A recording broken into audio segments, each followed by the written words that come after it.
इस पुरुषोत्तम मास में अविनाशी ज्ञान रत्नों का दान करने की, अमृत वेले उठ विचार सागर मंथन करने की, श्रीमत पर शरीर निर्वाह करते हुए बाप ने जो होमवर्क दिया है वो भी ज़रूर करने की, पुरुषार्थ में कभी रुकावट आए तो बाप को समाचार देकर श्रीमत लेने की, सज्जन को सब सुनाने की, विक्रम विनाश करने का समय चल रहा है इसलिए कोई भी विक्रम नहीं करने की, विक्रमाजीत बनाने वाले शिव पिता परमात्मा की हम आत्माओं के लिए आज की मुरली से शिक्षाएं। वरदाता परमपिता परमात्मा हम आत्माओं को वरदान देते हैं कि अखंड योग की विधि अपनाओ। अखंड योग की विधि से अखंड पूज्य बनने वाले श्रेष्ठ महान आत्मा बनो। समझ देते हैं कि आज के समय में महान आत्माएं जो कहलाती हैं उन्हों के नाम अखंडानंद वगैरह रखते हैं, लेकिन अखंड तो वो होते नहीं हैं। सब में अखंड स्वरूप तो शिव बाबा के बच्चे बनते हैं। सब में अखंड स्वरूप सतुगुणी आत्माएं, आनंद में भी, सुख में भी, प्रेम में भी, पवित्रता में भी, शांति में भी, ज्ञान में भी, शक्तियों में भी अखंड रहते हैं। सिर्फ ध्यान रखना है कि किसी के संग दोष में नहीं आना है, अर्थात कोई अगर विपरीत पाठ बजा रहा है, स्वधर्म के विपरीत पाठ बजा रहा है, तो हमें उसके पाठ को देखते हुए कभी भी रिएक्ट नहीं करना है, कभी भी उसको रिजेक्ट नहीं करना है, कोई क्वेश्चन करेक्शन नहीं करना है, क्रोध नहीं करना है, क्योंकि अगर हम करते हैं तो फिर हमको संग का दोष लग जाता है। अर्थात किसी विस्मृत आत्मा के संग में आकर जब हम भी विस्मृत हो जाते हैं तो फिर हमें दोष लगता है। तो संग दोष में हमको नहीं आना है, दूसरों के अवगुणों को देखते हुए सुनते हुए डोंट केयर करना है, अर्थात उसका चिंतन नहीं करना है, क्योंकि जब हम अवगुणों का चिंतन करते हैं या केयर लेनी शुरू करते हैं तो वो सारे अवगुण हमारे अंदर प्रवेश कर जाते हैं। दूसरे को तो जाते नहीं हैं, उल्टा चिंतन करके हम अवगुणों वाले बन जाते हैं। अब ये जो डोंट केयर वाली विशेषता है, इससे अखंड योगी हम बन जाएंगे। समझ देते हैं कि जो अखंड योगी हैं वही अखंड पूज्य बनते हैं, क्योंकि अखंड योगी जिनका योग बाबा से टूटता नहीं है वो फिर एक्यूरेट पाठ बजाते हैं, अखंड गुणों का सहयोग देते हैं, तो फिर अखंड पूजनीय बन जाते हैं। उनकी पूजा होती है पूरा कल्प, आधा कल्प तो वो बाबा कहते हैं आधा कल्प तो वो खुद पूजनीय होते हैं, पूज्य स्वरूप में होते हैं, देवी देवता के स्वरूप में रहते हैं, और फिर द्वापर युग से उनके जड़ चित्र बनते हैं जिसकी पूजा होती है। तो इस विधि से कि वो निरंतर सभी के लिए दाता बन जाते हैं, कभी भी खंडित नहीं होते हैं, सारे गुणों का सबको सहयोग देते हैं और किसी के अवगुणों को अपने चित्त पर नहीं रखते हैं। इस वजह से उनका योग निरंतर परमपिता परमात्मा के साथ लगा रहता है और वो फिर अखंड योगी से फिर अखंड पूजनीय भी बन जाते हैं और फिर श्रेष्ठ महान आत्मा का जो टाइटल है वो भी प्राप्त करते हैं। दिव्य बुद्धि, मीठे मीठे परमपिता परमात्मा से मिला हुआ तीसरा नेत्र, ये दिव्य बुद्धि, ये डिवाइन इंटेलेक्ट जो है, जब हमको प्राप्त होता है तो हमें हर बात एग्जैक्टली समझ में आती है, सारे प्रश्न खत्म हो जाते हैं, फिर हमारे में साइलेंस की शक्ति आती है। तो साइलेंस की शक्ति धारण करने का आधार जो है वो दिव्य बुद्धि है, जो परमपिता परमात्मा से हम आत्माओं को मिलती है, उसको यूज़ करना है, उसको समझना है, हर बात उस दिव्य बुद्धि से समझनी है, तो कभी भी कोई प्रश्न उठेगा नहीं। हमें अव्यक्त इशारे मिल रहे हैं रोज। संकल्पों की शक्ति को जमा कर श्रेष्ठ सेवा के निमित्त बनना है। मीठे परमात्मा कहते हैं कि जो आत्माएं अपनी सूक्ष्म शक्तियां यानी कि मन बुद्धि उसको हैंडल कर सकती हैं, वो दूसरों को भी हैंडल कर सकती हैं। इसलिए पहले अपने ऊपर कंट्रोलिंग पावर चाहिए। मन बुद्धि हमारी सूक्ष्म शक्तियां हैं। अगर हम इस पर रूल करते हैं, इसको कंट्रोल करते हैं, मन को मनमनाभव कर देते हैं, बुद्धि को बाबा में एकाग्र करते हैं, बुद्धि रूपी झोली में ज्ञान रत्न ही धारण करते हैं, तो जब ये कंट्रोलिंग पावर, रूलिंग पावर हमें आ जाती है, तो बाबा इसी को एक्यूरेट हैंडलिंग पावर कहते हैं। समझ देते हैं कि चाहे अज्ञानी आत्माएं हों, अगर हम उनकी सेवा करते हैं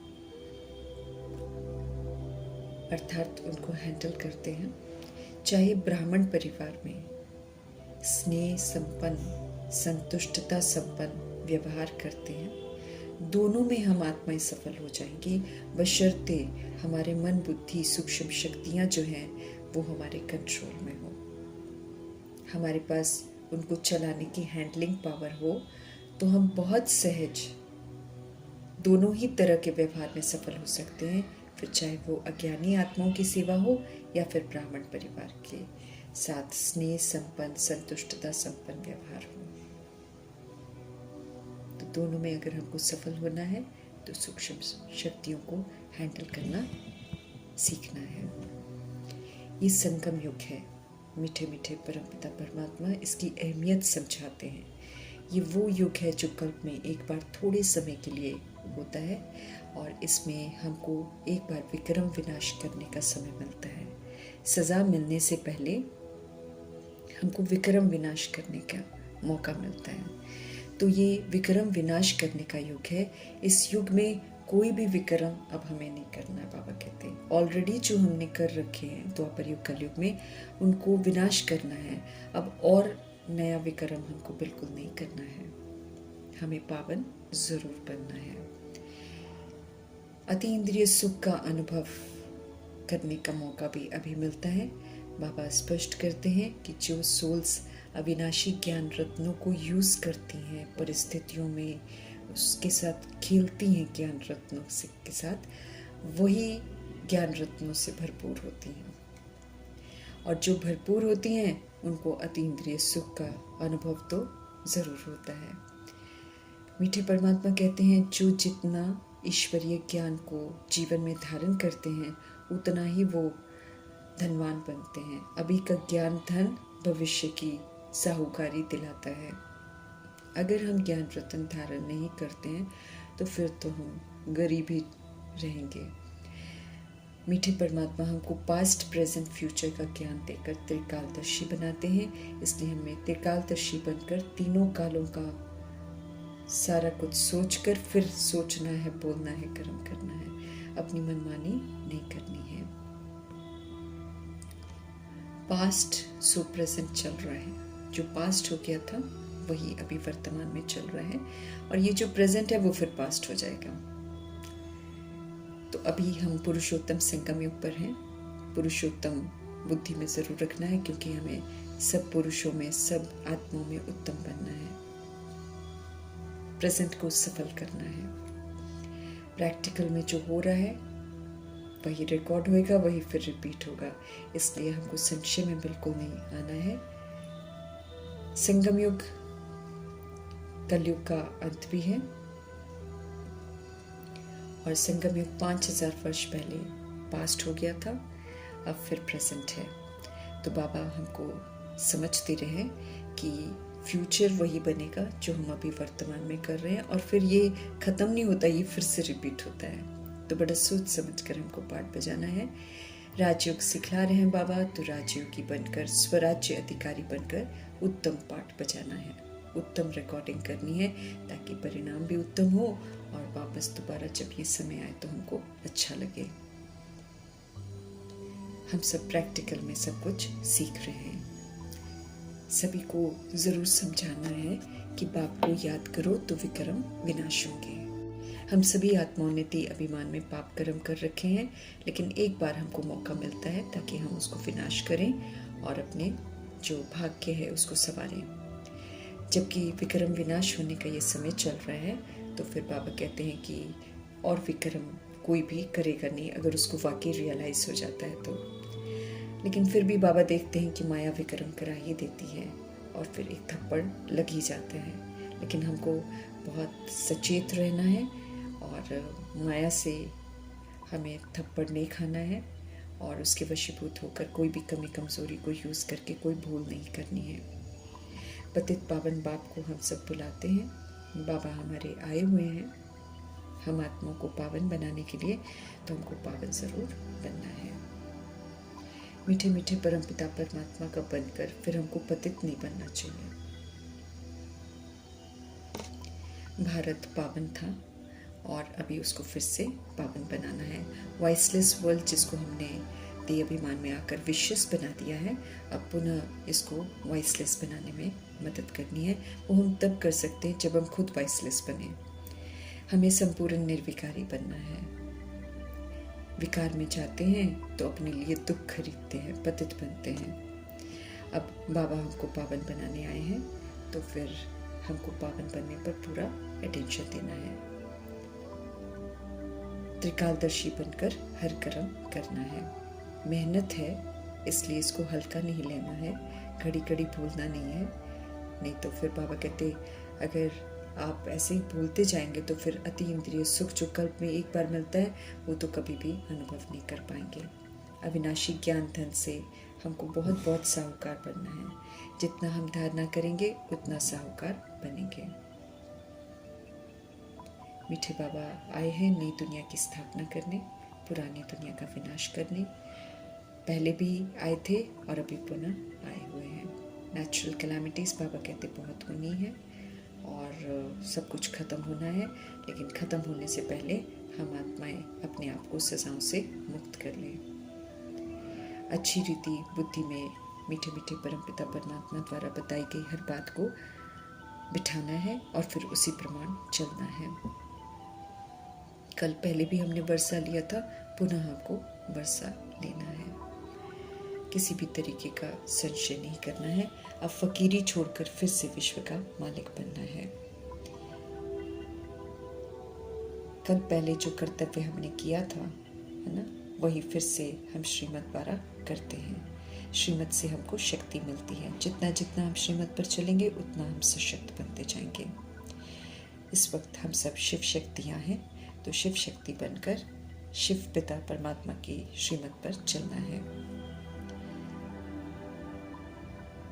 बाबा हमको समझ देते हैं कि विश्व को जो आत्माएं स्वर्ग बनाने में अभी मददगार बनती हैं, उनकी पूजा होती है। दीपमाला में महालक्ष्मी की पूजा करते हैं, लेकिन बाबा कहते समझते कुछ नहीं है कि महालक्ष्मी कौन है। वो फिर 4 हाथ दिखाते हैं तो वो विष्णु और लक्ष्मी का प्रतीक है। धन वृद्धि को पाते हैं ऐसा समझते हैं महालक्ष्मी की कृपा हुई है, लेकिन मीठे परमात्मा कहते हैं ये तो अपने कर्मों के अनुसार हमको मिलता है। ऐसा नहीं है कि कोई कृपा करता है। हाँ, संगम युग में जब हम ज्ञान धन से धनवान बनते हैं तो फिर हम स्थूल धन से भी धनवान बनते हैं भविष्य में। सभी की कामनाएं पूर्ण करने के निमित्त बनना है। हर आत्मा को परमात्मा से जोड़ेंगे। जो आत्मा परमात्मा से जुड़ जाती है उसकी सारी मनोकामनाएं पूरी हो जाती हैं। देवियां बनने वाली जो आत्माएं होती हैं वो सबको प्रभु से ही जोड़ती हैं। इसीलिए लोग फिर यादगार में उनके मंदिरों में जाते हैं और सोचते हैं कि यहाँ से हमारी सारी मनोकामनाएं पूरी होंगी। अभी हमारा समय है चढ़ती कला में जाने का। इसीलिए उतरती कला वाले कोई भी काम हमको नहीं करने हैं। ड्रामा हमको स्पष्ट बताया है बाबा ने कि रावण राज्य कैसे बनता है, कैसे हम कंगाल बनते हैं। इसीलिए कंगाली वाले कोई काम नहीं करने हैं। अब धैर्यता से शिव पिता परमात्मा की श्रीमत पर चलना है, विचार सागर मंथन करते हुए, उसकी गहराइयों में जाते हुए उससे पूरा लाभ लेना है। मीठे परमात्मा जो हमको होमवर्क देते हैं उसको ज़रूर करना है। एक भी होमवर्क नहीं छोड़ना है। हर होमवर्क हमारे लिए बहुत कल्याणकारी है। सवेरे 2 बजे से लेकर सुबह 5 बजे तक समय बड़ा अनमोल है।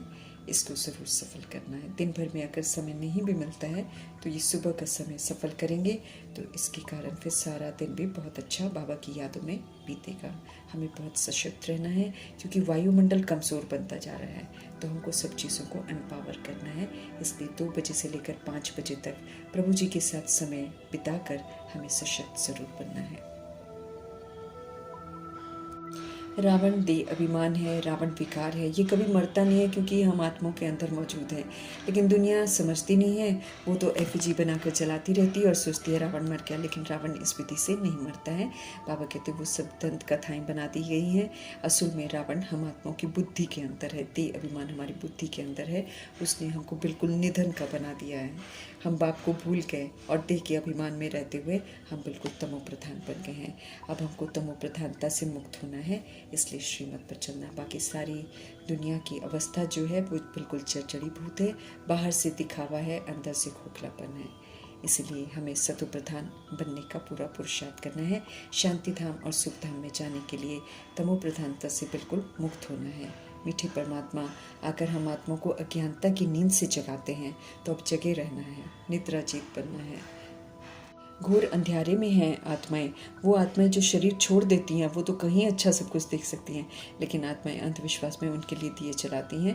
लेकिन बाबा कहते हैं कि असल में तो दीवा तो जो अपने आप को जगा हुआ समझते हैं उनके लिए जगना चाहिए, उनकी ज्योत बुझी हुई है। जो शरीर छोड़ता है उसको तो सब कुछ यथार्थ दिखने लग जाता है। इसलिए ये भी एक अंधविश्वास है कि दीवा चलाते हैं ताकि उसको रास्ता दिखाई दे। हमें पुरुषोत्तम संगम युग की स्मृति रहनी चाहिए तो ज्ञान रत्नों का दान हम करते रहेंगे। ऐसे इस पुरुषोत्तम संगम युग में हमें ज्ञान रत्नों को धारण करके इसका सहयोग सभी को देना है। स्वयं परमपिता परमात्मा हमको पढ़ा रहे हैं तो हमें सही मायने में शिक्षित होना है। सिवाय परमपिता परमात्मा के और कोई त्रिकालदर्शी बना नहीं सकता है। इसीलिए हेवनली गॉड फादर की एक एक बात को यथार्थ सुनना है और उन्हीं के कहे अनुसार हमको चलना है। शिव जयंती का राज भी बाबा ने हम आत्मा को खुद आकर बताया है। बाकी जब तक बाबा आकर बताते नहीं हैं तो हम इसका अर्थ भी समझते नहीं हैं। प्रभु जी के आगमन का जो सेलिब्रेशन है वो शिव जयंती के रूप में होता है। बाबा आकर हम सभी आत्माओं को जागृत करते हैं। सत्यनारायण की कथा, तीसरी की कथा और अमरनाथ की कथा सुनाकर अभी हमें पूरा जगे रहना है। श्रीमत पर चलेंगे तो हमको धक्के खाने की ज़रूरत ही नहीं है। श्रीमत पर चलने से तो श्रेष्ठ बनते हैं। ये संगम युग पर ही हमको मिलती है। यथार्थ रीति से सब कुछ जानना है और फिर उसी के प्रमाण हमको चलना है। पुरुषार्थ करते करते फेल नहीं होना है। कोई भी अगर प्रॉब्लम आती है तो मीठे परमात्मा को समाचार ज़रूर देना है। मीठे परमात्मा हम आत्मा को यकीनन सावधानी देंगे। फेलियर होकर हमको नहीं बैठना है, हार नहीं खानी है, फिर से खड़ा होना है। मीठे मीठे परमात्मा से मिल रही दवाई लेनी है। सर्जन को अपनी सारी बीमारी बतानी है। काम विकार में बिल्कुल नहीं फंसना है। पावन बनाते हैं मीठे परमात्मा तो पावन बनाने वाले शिव पिता परमात्मा को याद करना है। बुद्धि में सदा पक्का रहे कि परमपिता परमात्मा हमको पढ़ा रहे हैं और मुझे उनको याद करना है और विष्णु के घराने में जाना है। सारा मदार पुरुषार्थ के ऊपर है, इसलिए पुरुषार्थ बड़े एक्यूरेसी से करना है। आधा कल्प हम सब देह अभिमानी बनकर रहे हैं, अब हमको देही अभिमानी बनने का पुरुषार्थ करना है। इसकी मेहनत जरूर करनी है। बाप को भूलना बहुत बड़ी भूल है, ऐसी भूलें नहीं करनी है। देह अभिमान में आने से हम भूलते हैं, इसलिए देह अभिमान को जड़ से ख़त्म करना है। 8 घंटा याद करने का अभ्यास करना है। करते रहेंगे तो अवस्था फिर निरंतर और एक रस हो जाएगी। कर्मातीत अवस्था तक हमें पहुंचना है। किसी भी तरह के कार्मिक बॉन्डेज से हमें मुक्त होना है वो हम शुभ भावना शुभकामना से ट्रस्टी बनकर सेवाधारी बनकर कर सकते हैं। पवित्र बनकर वापस घर जाना है। मीठे परमात्मा समझ देते हैं कि कर्मातीत अवस्था जब हमारी होगी तब लड़ाई शुरू होगी, सृष्टि परिवर्तन होगा। तब तक रिहर्सल होती रहेगी। इन रिहर्सल से ही तो हमको बहुत कुछ सीखना है। इन रिहर्सल को देखते हुए हमें सशक्त बनना है। आने वाले समय के लिए मीठे मीठे परमपिता परमात्मा हम आत्मा को तैयार करा रहे हैं। ऐसे परमपिता परमात्मा, ऐसे सुखदायी परमपिता परमात्मा जी का धन्यवाद करते हुए